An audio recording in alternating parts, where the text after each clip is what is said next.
Hello together. So, welcome to the next panel, which is on Belarus free expression in the face of repression. We are very happy, so to say, even though we are all more or less in black, which doesn't mirror, hopefully, the whole situation in Belarus, which we're going to talk about. We are very happy that we are going to have this panel in its own right, so to say, just on Belarus. We had Russia before.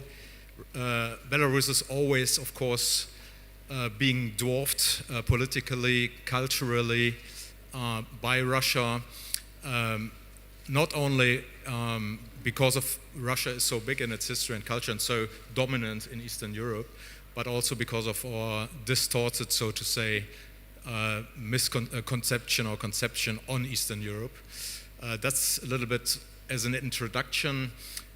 We are going to talk about repressions in Belarus.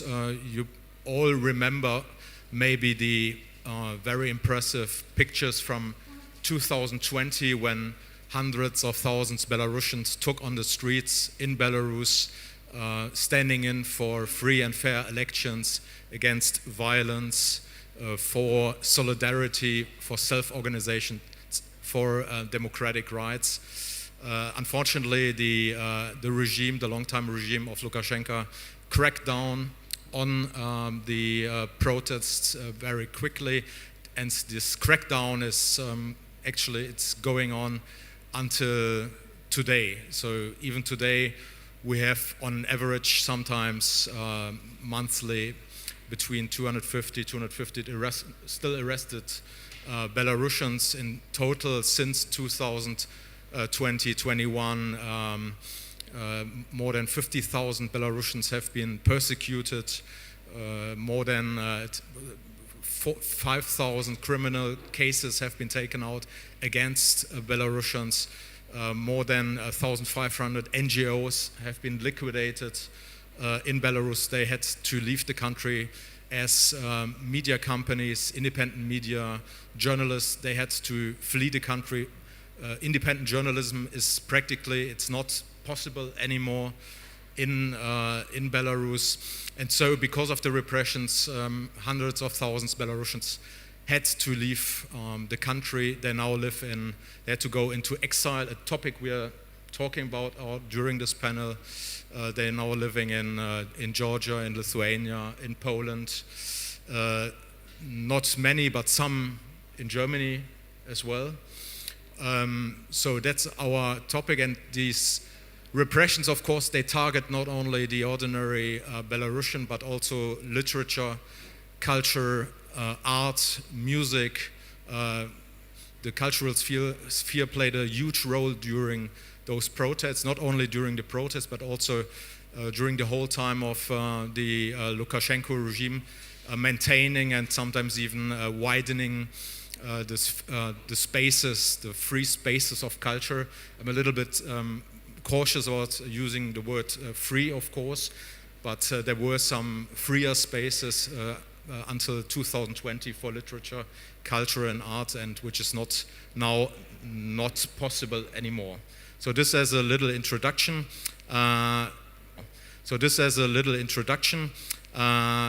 As you can tell, we do this panel here in English. If you need translation, we have actually translation into German, so you can pick up some microphones over there and get the German translation here on air. So hello to our viewer on stream as well. And now I'm going to introduce you finally our very prominent and competent panel here, and I'm very happy, so to my right, to introduce Olga Gapeva, and I can't do it by heart, so I can tell a lot about you, but to be more precise, I guess. So, Olga Gapeva is one of the most significant voices of contemporary Belarusian poetry and literature. She was born in Minsk. Besides being a poet, writer, translator, she holds a doctor in linguistics. She writes in Belarusian German and has received numerous prizes and awards for her work. her poetic and literary work revolves around questions of identity, the role of language in authoritarian systems, and in gender contexts. She currently she's in exile as well. You are nomad, something we're going to talk about later. As you call yourself, a DAD artist in Berlin program. She's a fellow there at the moment. Your latest book in German translation is Trapezherz. I don't know how to translate it actually into English. The Trapezheart. Yeah, that's good. Okay, Trapezheart. Yeah. And your upcoming novel in German translation will be available from February, I think, at the Austrian publishing house Droschel. Yes. Then we have, I start on the other side, it's Alla Pichalskaya. She's a researcher of Belarus visual culture with focus on the construction of identity in everyday practices within visual artifacts such as typefaces, money, design, books, etc. Research of Belarus graphic design and mass print history. And since October 2023, she got a research fellowship from the Department of Arts Liberal at Warsaw University. She holds a PhD in art criticism from Vilnius Arts Academy, and her work has been published in several renowned arts magazines. Here on the book fair, she is a representative of the Belarusian Book Institute, and I all recommend you already to have a visit at the stand, which is in Alla Hall 3, level 1, 4, level 1, E96. Yes, E96. So when you, that's the reason why you're all here. If you want to get to know some Belarusian books and how the publishing works in exile. Then we have in the middle, in the center, it's Alina Koshik. She's a Belarusian journalist, TV host, and project manager. In September 2022, she was nominated to the Belarusian United Transitional Cabinet of Svetlana Tikhanovskaya with responsibility for national revival to develop Belarusian culture and education, something we're going to talk about a little bit later. And she studied history and teaching in English at the Jaka Kupala State University of Rodna and politics at the University of Warsaw. For the past 15 years, she worked for the Belarusian exile TV program Belsat, which is located in Poland. And she set up numerous social projects and is co-founder of the Center for Belarusian Solidarity in Warsaw and in Belkult 2.0, as well as a club of Belarusian women in Warsaw. So very prominent, competent panel, as you already could see, but I come back, I start with Volga actually. And I would start because we thought, for those not knowing Belarusian, because Belarusian language, I always emphasize this, is a language of its own right. It's like Russian and Ukrainian, it's an Eastern Slavonic language. It's not a dialect or anything, and and we thought it would be nice to hear some Belarusian in the beginning, but Volga said I should actually read out an abstract of her poem. I'm not a Belarusian. In Belarusian? Yeah, in Belarusian, so I'm not a native speaker, but I practiced and I try my best. So, and the abstract of this poem is actually from an essay of yours, which has been awarded with a famous award last year or 2 years ago. Last year it was, yes. And the essay is called Defense of Poetry in Times of Permanent Exile. Yes, very good essay, which hits the topic here directly. So the poem, Mora można zamienić wozora rечкой, волхи на платаны, белорусское местечко на швейцарскую wiosку, и все одно сидеть на дроланной лавце, думаючи про ничто. I hope that was not too bad. Okay. Yeah, and so that you could understand what the poem is about, the English translation by Annie Rutherford. The sea can be replaced with a lake, the lake with a river, poplars with plane trees, the Belarusian town with the Swiss village, but you're still sitting on a wooden bench thinking of nothing. So voilà. I think in the essay you actually write, language is never neutral, never objective, it's always political. Language is a very powerful tool that creates reality. That's what you actually thematize in the poem, or try to thematize, so to say. So what's the reality you actually try to create or try to describe now, being forced into exile and leaving behind the coordinates you were used to living in Belarus? Thank you, dear Inga. Yeah, this is a very strange reality, and I think that I'm, as a representative of the Belarusian culture, find myself, maybe as a Belarusian culture in general, in this very strange second phase of liminality. Yeah, I mean, if we think about these rites of passages, like when you start from one point, then there is the transitory thing, and then there is the new stage. At the moment, I myself also, and the situation where I live, I find myself in this transitory point, because I'm no longer in Belarus, and coming back is not actually possible due to all the reasons we know. But I'm still not a German author, let's say, yeah, or I'm not yet fully incorporated, although I feel myself like an author, very, very privileged in a German or German-speaking scene. But still, my personal situation or identity is somewhere in the middle, yeah. So like I'm not neither there nor here. So this marginal point, and I'm trying, I think, or not trying, I just live through this life and describe what's happening to me. And that's why there was this essay last year, which I actually wrote 21, when I was in this German exile or German-speaking exile, and I started to receive the questions from the journalists, which I've never received so often before, like, Volja, where is your home country? What is homeland for you? How do you feel here yourself as an exilantin? And for me, it was so painful to talk about this, and so painful to think about myself as an exilantin, because I didn't want to be a writer in exile. I just wanted to be a writer, because we all know that sometimes this exile thing, they mean something like maybe not good enough, but because of the political situation and so on and so forth. It's about passports and borders. And, so you get some support or something. Yeah, and but the reality is like this. The other thing is I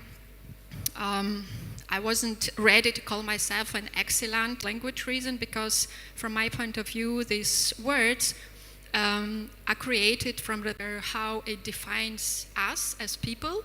And so if we look into such words as exilantin, emigrantin, refugees, and that's why for me, I try to escape. No linguistic cage, or yes. Maybe, and you're in exile, so the repression. How do you survive? Because I speak German, but a year, that is my bills, so to say. So, yeah, those programs are limited, problematic. Institute, they are being located in Warsaw. So you're just on the way to becoming a legal organization in Poland. So first question is, what do you do? So you're here to promote Belarusian publishing in exile, to help writers maybe being in exile. So what are your plans, ideas? What is realistic, actually? So, thank you for this question. And the idea with this initiative of Belarusian Book Institute comes from the situation that many people being in exile in different countries, as you mentioned, in Georgia, in Poland, in Lithuania, they face the same problems. They have to continue their professional activity, and from the other side, they have to adapt to the local laws and to find the forms of legal work at the country. And we are all from we are all have the same origins, still Belarus, and we have the same culture, and we share the same language, and probably language is a medium which allows us to support these horizontal links, and that's why we think that Belarusian is very important here, because book is also such thing which requires a lot of infrastructure. And we are really happy that our publishers, who are expelled from the country as well, and whose books couldn't be distributed in the countries because of the legislations. Probably you heard about extremist legislations. We have some publishers who has in their portfolios about certain books recognized by Lukashenka regime as extremist books. So that means it's not illegal not only to publish these books in the country, but also it's dangerous for people to keep it at their home. So it's dangerous to read it. So that means because there is a legislation that they can disseminate extremist materials. And our idea with the Institute was that we somehow to face this problem of distribution of Belarusian books, because publishers, they somehow resume their works, or on their way to resume their works abroad, in Lithuania, in Poland. But the other question is the distribution, because it's not only the point to sell the books, it's also the infrastructure, how we know about the books are published. And here we really, all efforts are welcomed and are to place, because we need literary critics, we need designers, illustrators promoted, we need translators from Belarusian language into different languages, and from different languages into Belarusian. So I think that important efforts are really important, but institutions allow us to combine our individual efforts of publishers, literary critics, designers, and researchers as me. Mm-hmm. Thanks, Ala. I'm really stunned by the energy, actually. We have, I didn't introduce myself, actually.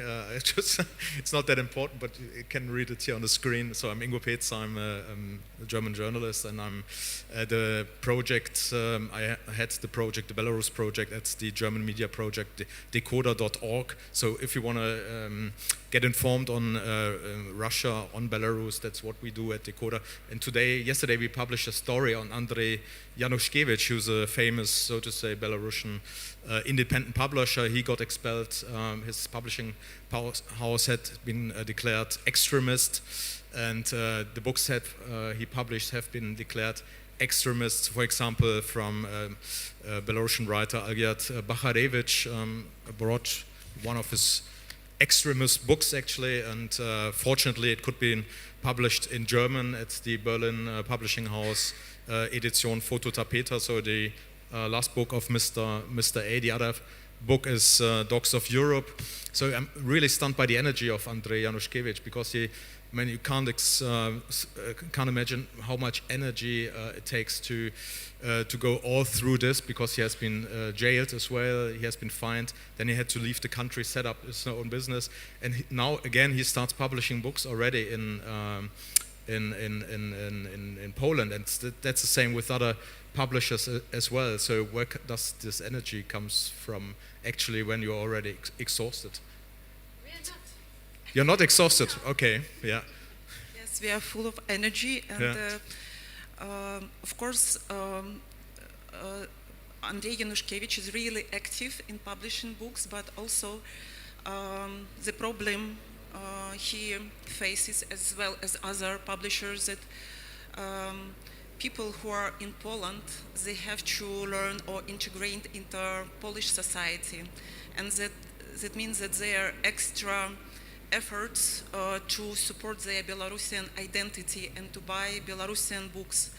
And right now it's quite difficult to distribute it even in Poland, because it's quite expensive to send it all over the country, and it's even more difficult to send it to Belarus or other countries. So that means that we have a lot of energy, but it's not still enough, and we have a lot of challenges.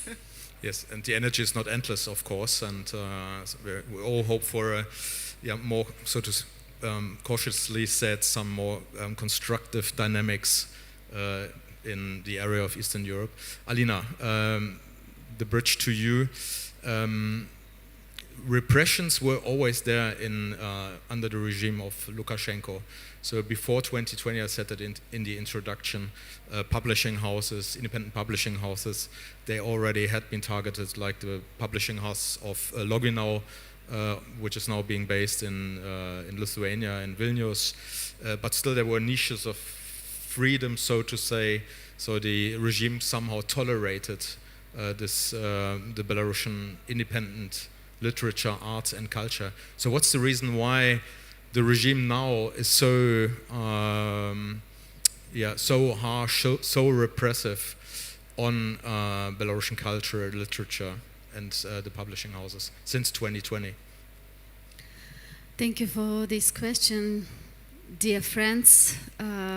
Thank you for your interest to our country. Thank you for organizing this panel on Belarus. For us, it's extremely important at the moment to speak about our country. Today, I came not alone. I came with Ihor Alinevich, who is Belarusian political prisoner. He's also writer. He wrote a book during his previous being in jail, Road to Magadan. And actually, Belarusian literature behind the bars became one of the trends on Belarusian literature, unfortunately. Today in my country we have more than 170,000 political prisoners. That's officially. Normally we think that it's like even twice or 3 times more, because people reject to receive, they don't want to have this label political prisoner, because this makes their conditions behind the bars even more harsh.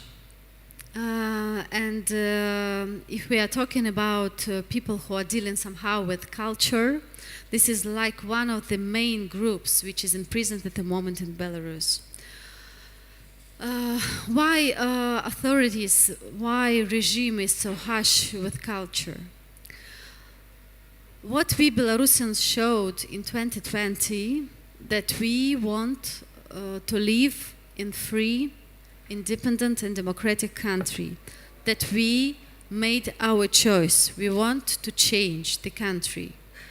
And at the moment, the regime is in Belarus just because of using large scale of repressions. Our historians are comparing the scale of repressions to Stalinist time. People refuse to talk about politics, and not only politics, even in their own homes. What they're doing, they are cutting social links, which is very painful for people. But what they want to atomize the society, not allow people to see and to feel their strength as a community. The other thing is that Lukashenko's power is based at the moment on force, repressions, and of course one thing is supporting of Russia. That is why Officially, at the moment in Belarus, they have politics of Russification, which goes through like a lot of places and spaces in our country. In education, in visual science, replacing Belarusian Latinka to Russian language, so-called patriotic upbringing in schools. That means making our kids like ideologically vanished, using propaganda methods and using Russian propaganda at the moment. They are replacing Belarusian language everywhere. Can you imagine that in our country we don't have the first circle of education in our own native Belarusian language? It's not possible in Belarus to start from kindergarten and finish university all in Belarusian language. We don't have any university which teach totally in Belarusian language. Up to official statistics, just 10% of Belarusian school kids are learning at Belarusian language. But these schools are mostly in villages. In the biggest cities, it's almost not possible to see. Why they're doing this? And they see that these repressions on culture are becoming severe and severe and severe because they understand that in Belarus, at the moment, we have silent war. This is the war for brains. That's why they want to replace our own Belarusian identity to Russian imperialistic politics. We don't want to allow this. That is why each sign of Belarusian, everything with strengths, Belarusian identity is so important. That's why for us it's so important to be here and to show you that Belarusian books, Belarusian worlds and Belarusian language are still alive. Dziękuję, Alina. Thank you. Another question, you said, so the regime tries to cut actually the cultural links, the social links between people being in exile and in Belarus. Is there actually a chance, and here maybe you can also explain a little bit, what are you doing, what's your job or your within the cabinet of Svetlana Tsikhanouskaya. So is there a chance maybe, because Belarusians are all spread over these countries, and they are occupied with arranging their new lives, so finding work, doing all the legal stuff they have to proceed through. So is there a chance that you keep the Belarusians in exile together by culture and language? I think this is the only chance to keep us all together using culture, using Belarusian language and strengthening Belarusian identity. Our situation is unusual at the moment because we are not only homeless, we left state, and actually our state is fighting against its own citizens. After 2020, 500,000 of Belarusians, the best Belarusians, they left country. And Svetlana Tsikhanouskaya created Transitional United Cabinet as a government in exile, and I'm like a member of this government. This is a kind of executive body. We are trying to keep Belarusian agenda. We try to promote Belarus on different levels. My job is to promote Belarusian culture, Belarusian education, historical remembrance, and also informational politics. It's like the whole universe for a couple of ministers, but you know, our resources are very limited, but we are trying to do our best. We're trying to advocate our country. We're trying to talk to politicians to persuade them why Belarus is important nowadays. Because without Belarus, we cannot build the new architecture of security in Europe. We need to think it systematically. If we are thinking about recreating the world after the Ukraine win, and we are absolutely sure that Ukraine should win this war, and we need to do everything for this. But when we're thinking about rearranging of the world after the Ukrainian victory, we need also to think about Belarus, because if Belarus still left as authoritarian country, Europe never will be safe. And here in Germany, you have to understand this as well, because it's not about only us. We Belarusians, we are part of Europe, historically, mentally, but for last 2 centuries, they wanted to convert Belarus to, like, you know, to turn Belarus to Russia. But Belarusians showed that we respect our European roots, we respect our European culture, we respect our European history, and now we as political forces, democratic opposition of Belarus, in the last conference, New Belarus, which was held in Warsaw in August, we made a declaration of European choice for Belarus. This was political declaration. So this is where we see our country. Mm-hmm. Thank you, Alina. Volga. You as a master, so to say, of Belarusian language, do you see, because in Belarus, Alina explained that as well, Belarus was always in competition with Russian, because since 1995 Russian is a state language again in the Republic of Belarus because of Lukashenka, and of course studies in Belarusian are not possible. It's very hard to keep this or maintain and even support Belarusian language in Belarus. So maybe Belarusian language now in exile, there's also a chance for the language because it's now it can be supported and been spoken as a language of its own, or is it all now in competition with the countries of exiles of Belarusian? So it's complicated, but how you see it as a... Yeah, I mean, I think you answered your own question already. Yeah. But yeah, this is not easy because just now I was in Vilnius at Pradmova Festival, which was also organized by our colleagues, and I met a person who is organizing the schools for children, and he said it was really problematic even to get a group in Vilnius for children who wants to learn in Belarusian, and I understand why, because when you're in Lithuania, kind of what for do you need Belarusian? I mean, some people can think like that, and to be integrated into the other society, and at the same time to maintain your own identity. Belarusian language, Belarusian, it's not so easy. It's a real challenge for normal people, for ordinary people, and I mean, how strong you have to be. I mean, really, such people for me are really heroes and heroines.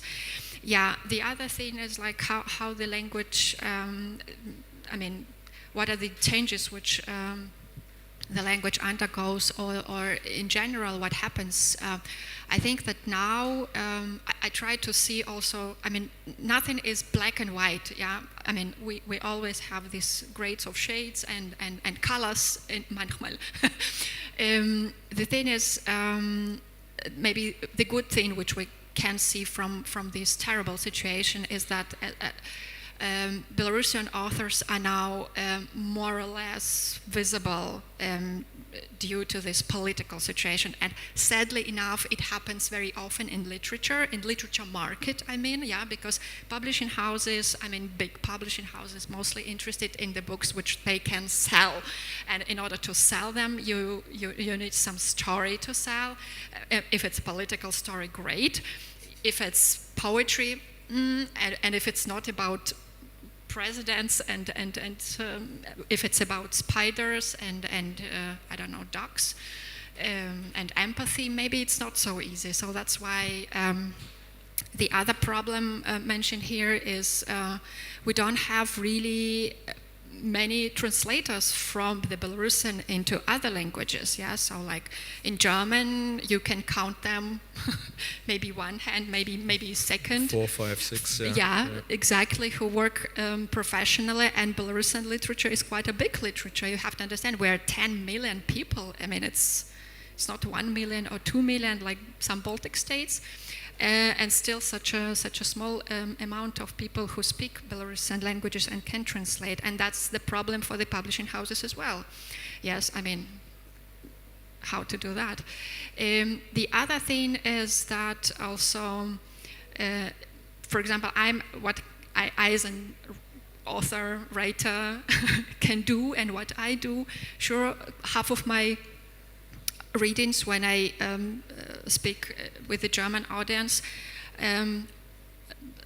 last maybe 15 minutes. It's always educational part, because the first question I get when I read in Belarusian, and everybody said, "Oh, it's such a beautiful language, great, thank you very much."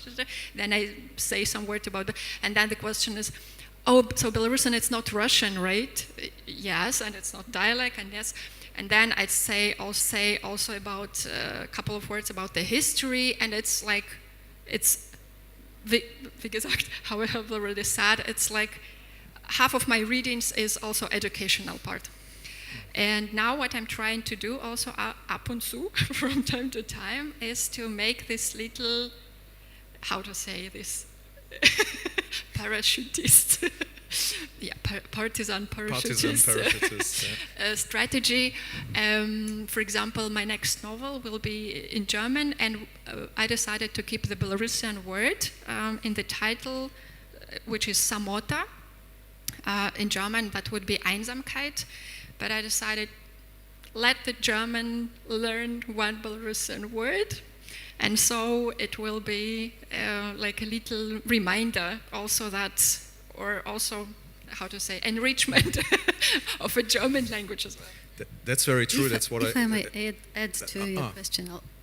I just wanted to add, that's what I said in the introduction, actually. If you don't know Belarus, if you don't have any ideas on the country, you don't get interested. You know, maybe only very curious people, so to say. That's why we need to adjust our conception of Eastern Europe on Belarus, on Ukraine. That's part of the problems why we have the debates and discourses we have at the moment. So, Alina, but you wanted to... I wanted to add up to question of language, Belarusian and Russian. And actually, Belarusians were speaking Belarusian language till half of 20th century, mostly, when they moved to communist cities of Belarus, and they were like forced to use Russian languages. Russian language was supposed to be like a higher level of language, and Belarusian languages was like rural, not very popular. But what changed after 2020, the perception of the language. People started to understand that Belarusian language is the language of future for our country. They know that this language can give us not only possibilities to keep our country independent, but also to have a career, to have normal development of the country. But what is interesting, yes, Belarusian and Russian languages are close languages.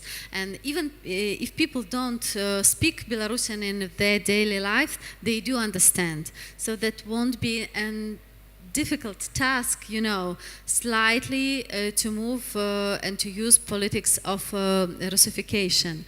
And if we are talking now on the concept of Belarus, how we think Belarus at the moment, being outside the Belarus, we feel that we need to build Belarus wherever we are, having Belarus with us in our hearts. We are trying to have concept of our country like beyond the states, beyond the maps. We believe that this concept of traditional state is old-fashioned at the moment. We are building digital state with digital citizenship, and we already have this big digital platform which unites Belarusians who are abroad. Of course, in Belarus, it's extremist also platform. But anyway, we are thinking about Belarus like wider than the territory that possesses Lukashenko at the moment. Thank you. Ada, and a question to you directly, picking up on what Alina and Volga said.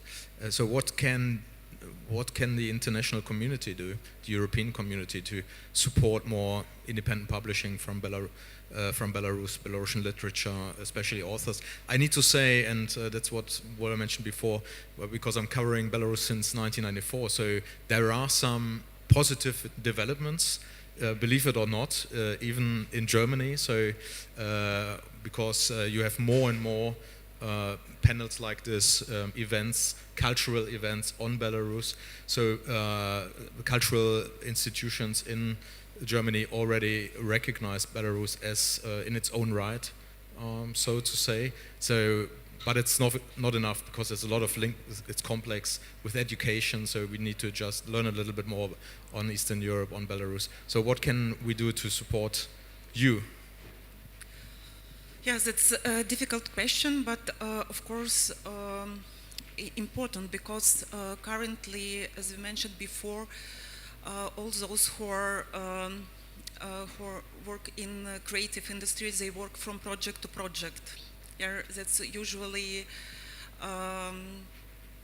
lasts for a certain period, and then you have to start something new. And interest to Belarus is increasing because of the political turmoils, but afterwards it's decreasing.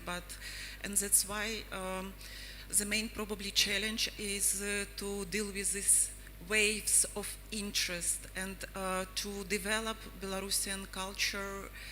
You need comprehensive and development, and that's why it's important that some initiatives have to be institutionalized, and that's in this way at least to have like more sustainable support.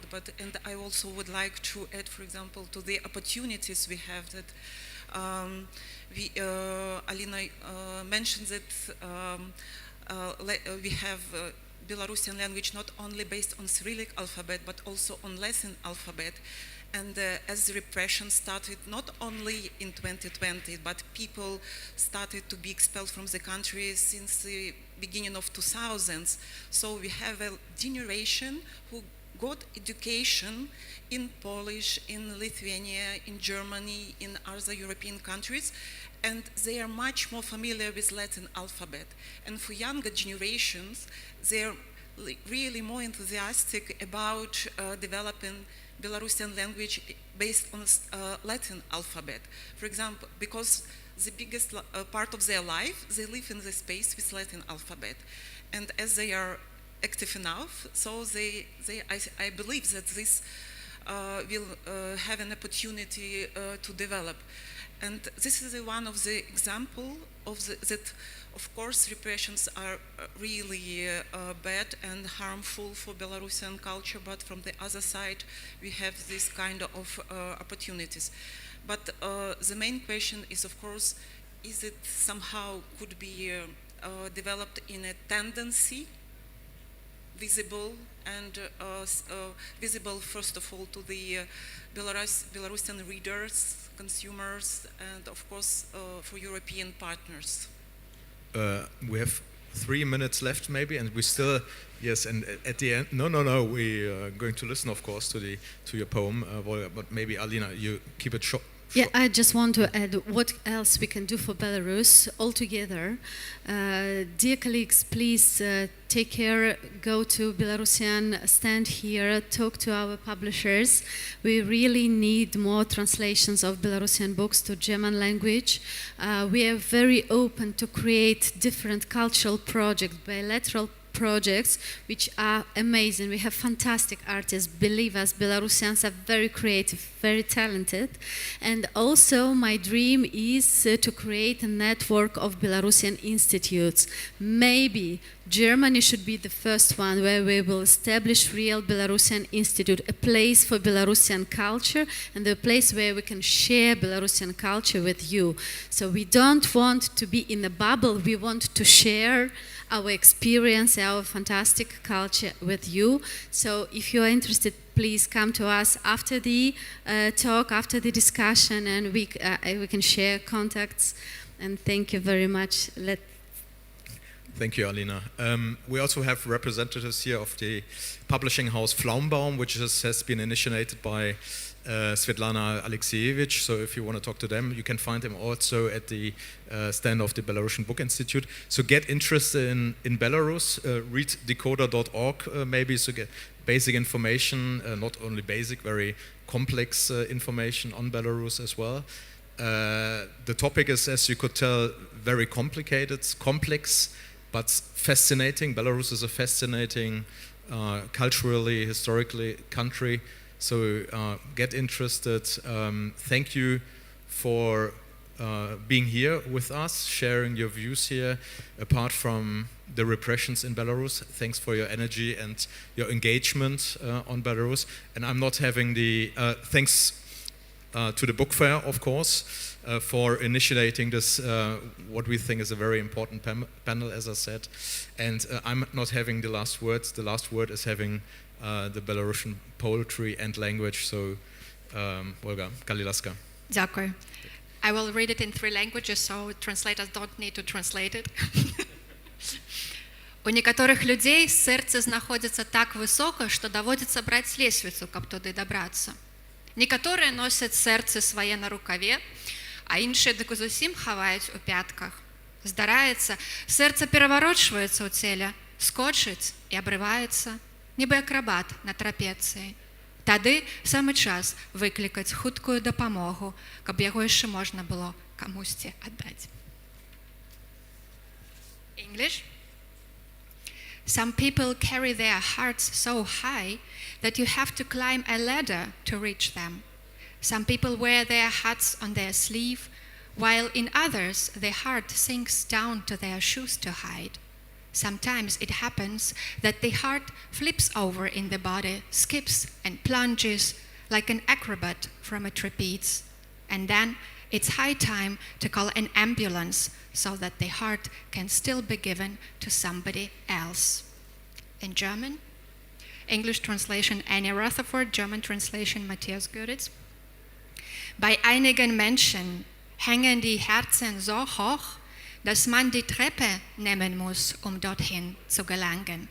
Andere tragen ihr Herz auf der Zunge und wieder andere haben es fest in den Fersen versteckt. So passiert es, dass sich das Herz im Körper dreht und springt und stürzt wie ein Akrobat am Trapez. Dann wird es Zeit, den Krankenwagen zu rufen, damit es noch jemandem geschenkt werden kann. Danke.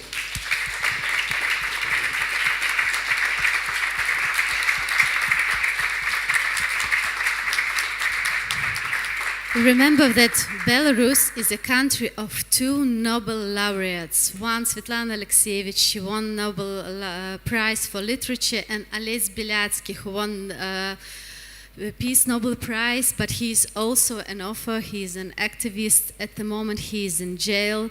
So please remember about Belarusian political prisoners and fight for freedom. Thank you so much. Живи Беларусь! Дякую.